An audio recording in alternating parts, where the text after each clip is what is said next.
ओम साई राम दोस्तों। आज की इस वीडियो में मैं आपको कोई कहानी नहीं बताऊंगा, लेकिन मैं आपको एक चीज बताऊंगा जो आपने मेरे बैकग्राउंड में नोटिस की होगी। ये तस्वीर आपको मेरे बैकग्राउंड में दिख रही है और ये तस्वीर बहुत सारे लोगों ने पूछा कि पहले तो नहीं थी और ये कितनी पुरानी तस्वीर है और इस तस्वीर के पीछे का क्या रहस्य है। इस तस्वीर के बारे में ही बातचीत करेंगे और ये तस्वीर मेरे तक कैसे पहुंची ये तो मैं किसी और वीडियो में बताऊंगा, क्योंकि उसके पीछे भी एक दिलचस्प कहानी है। लेकिन इस तस्वीर, विशेषकर ये जो बाबा की तस्वीर है, ये कितनी पुरानी है, कब खींची गई और इसमें कौन कौन लोग आपको दिख रहे हैं, उन सब के बारे में हम थोड़ी सी जानकारी लेंगे। तो चलिए अब एक नए तरीके से आपको जानते हैं और दिखाते हैं ये तस्वीर के बारे में। तो ये मेरे बैकग्राउंड में आपने तस्वीर देखी होगी। तस्वीर में मेंशन भी है ये 1916 में खींची हुई तस्वीर है और ये बहुत ही सुंदर तस्वीर थी। और ये मेरे पास कैसे आई ये तो मैं आपको किसी और दिन बताऊंगा, लेकिन ये तस्वीर बहुत महत्वपूर्ण है। इसका एक बहुत ही ज्यादा महत्व है। ओरिजिनल तस्वीर तो है, इसका महत्व इसलिए बढ़ भी जाता है, लेकिन इस तस्वीर के पीछे इतने सारे रहस्य छुपे हैं। आज हम एक एक करके उसके पीछे बात करेंगे। देखिए, बहुत सारे लोग मुझे ये कह रहे थे कि बैकग्राउंड में आप एक तस्वीर लगाइए बाबा की, और बैकग्राउंड में मैंने तस्वीर लगा दी बाबा की। तो ये तस्वीर के पीछे की क्या कहानी है, ये तस्वीर कैसे खींची गई, मैं बताता हूँ आपको।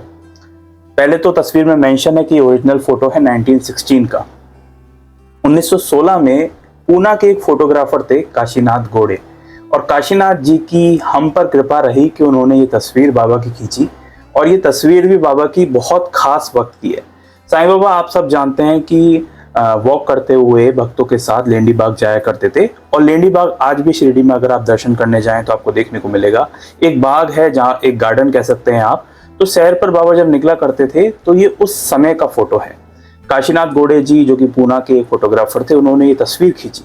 अब सबसे खास बात मैं बताता हूँ आपको, ये 1916 की तस्वीर है और 1916 की तस्वीर में इसमें आपको ये भक्त दिख रहे हैं, जो आसपास ये छोटे से भक्त दिख रहे हैं, ये अम्ब्रेला लेके, ये भक्त, ये सब कौन है और असल में इनके पीछे का क्या रहस्य है।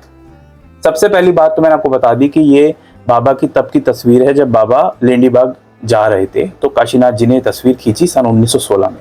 अच्छा, बाबा का पहले हम बैकग्राउंड देखते हैं। ये जो आपको बिल्डिंग दिख रही है ना पीछे, ये जो बैकग्राउंड है, ये बैकग्राउंड है बालाजी पिलाजी गुरु नाम के एक भक्त थे बाबा के, बालाजी पिलाजी। उनका घर, उनका ये जो घर है उससे टिके हुए हैं बाबा, ये आप देख सकते हैं। तो ये जो पूरी बैकग्राउंड है ये बालाजी पिलाजी के बैकग्राउंड घर है, मतलब उससे बाबा हल्के से झुके हुए हैं इस साइड, लीन हुए हुए हैं इस साइड, आप देख सकते हैं। यहाँ कंधे से बाबा टिके हुए हैं। तो ये बैकग्राउंड आप समझ गए, और ये लेंडी बाग जाती हुई तस्वीर है। अच्छा, सबसे पहले बाबा के राइट हैंड में, यानी कि ये जो भक्त आपको दिख रहे हैं, ये हैं नाना साहेब निमोनकर। नाना साहेब निमोनकर के बारे में मैंने पहले भी कहानियां बताई हैं। और नाना साहेब निमोनकर जो हैं, उनके जो वो शामा से रिलेशन में थे।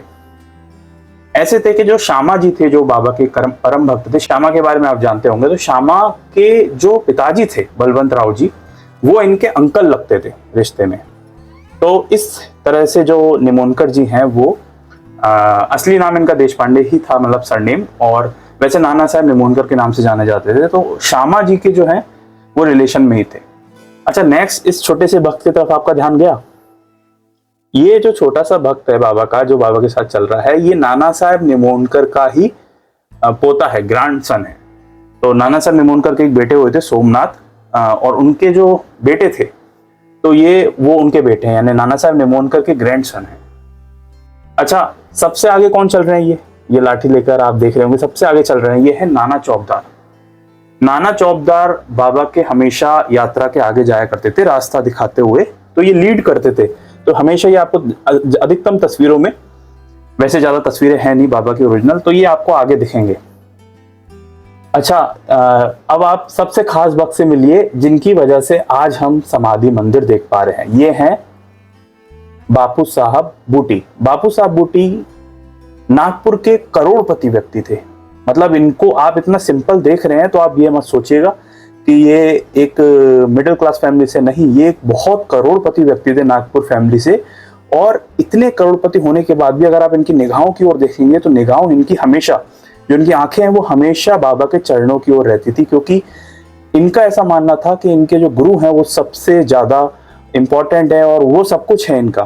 तो ये कभी भी जो है बाबा से आंखों में आंखें नहीं मिलाते थे। और यहाँ तक की कहानियां बताई जाती हैं कि इन्हें बाबा से कुछ कहना भी होता था तो ये श्यामा को कहते थे और श्यामा फिर बाबा से कहते थे। तो ये बाबू साहब बूटी का मैं कह सकता हूँ एक इतना पैसा होने के बाद भी उन्हें इतना सा भी घमंड नहीं था, और पैसा तो एक साइड, उनकी जो पूरी श्रद्धा थी वो बाबा में थी। तो इसलिए आप तस्वीर में देखेंगे तो ये हमेशा बाबा के चरणों की तरफ देखते थे और इतना सम्मान देते थे बाबा को, और इनकी वजह से ही समाधि मंदिर है। और इन्होंने ही बूटीवाड़ा बनवाया, एक वाड़े का निर्माण कराया जिसको आज हम साईं समाधि मंदिर कहते हैं, और जहाँ बाबा आज विश्राम कर रहे हैं। तो वो जो मेन मंदिर है समाधि मंदिर, वो इन्हीं का वाड़ा था, बापू साहब बूटी का। अच्छा, इनके पीछे ये बहुत खास भक्त हैं जो अम्ब्रेला लेके आपको दिख रहे हैं, छतरी लेके जो आपको दिख रहे हैं, बाबा के साथ हमेशा चलते थे।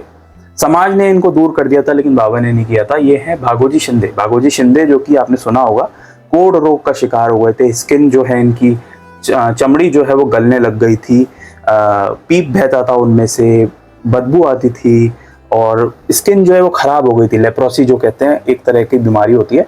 तो ये बहुत समाज में लोग आसपास भी नहीं बैठाते थे, लेकिन बाबा के साथ हमेशा रहते थे भागो जी। और बाबा को इन्होंने कहा था कि आप कुछ मेरा बीमारी ठीक करें या ना करें। बाबा ने कहा भी था कि मैं बीमारी पूरी ठीक कर देता हूँ, लेकिन उन्होंने कहा था कि आप बीमारी ठीक करें ना करें, बट आप मुझे अपने से दूर मत करना। तो बाबा, मतलब आप सोच के देखिए, जो लोग बातें करते हैं वो आज एक लेप्रोसी के पेशेंट के साथ बैठ भी नहीं सकते। समझ रहे हैं आप मेरी बात? जो कोढ़ रोग के व्यक्ति होते हैं उनके साथ आप बैठ भी नहीं सकते, आप भी नहीं बैठ सकते, मैं कह रहा हूँ। और बाबा के पास बैठते थे, बाबा का कंबल ओढ़ते थे, बाबा के भोजन में से भोजन करते थे। भागोजी शिंदे एक बहुत फिजिकली, इस जन्म में भले ही ये पीड़ित रहे हो लेप्रोसी से, लेकिन इनका जो जन्म था वो सबसे खास था, क्योंकि बाबा के इतने करीब रहना, बाबा के साथ इस छतरी को लेकर चलना बहुत भक्तों का सपना था। और बहुत भक्त वेट करते थे कि कहीं बाबा के साथ ऐसी लीला में शामिल होने का मौका मिल जाए। तो ये आप देख रहे हैं, छतरी लेके चलते थे हमेशा। अच्छा, बाबा इस फोटो में जिस अंदाज से खड़े हैं, हल्का सा लीन है, और अगर आप राइट पैर देखेंगे तो वो फोल्ड किया हुआ है लेफ्ट पैर के ऊपर। इससे आपको कुछ याद आया? जैसे भगवान श्री कृष्ण खड़े होते थे, उनके हाथ में बांसुरी होती थी, और बांसुरी के साथ उनका जो एक पैर है वो ठीक इसी तरीके से क्रॉस होता था। ठीक उसी तरीके से बाबा जो है यहाँ पर खड़े हुए हैं और हल्के से लीन है। ये नाना साहब निमोनकर का एक हाथ बाबा के पास है, पीछे से एक हाथ ये पकड़ रखा है बापू साहब बूटी ने। छतरी लेकर चल रहे हैं भागोजी शिंदे।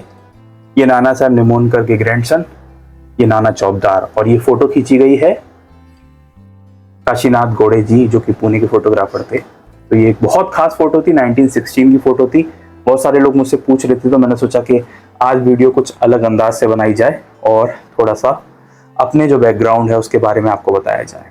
अगर आप इसी तरह साईं बाबा से जुड़ी हुई कहानियां जानना चाहते हैं, अलग अलग वीडियोस इस चैनल पर अपलोडेड है, जिन्हें जाकर आप देख भी सकते हैं।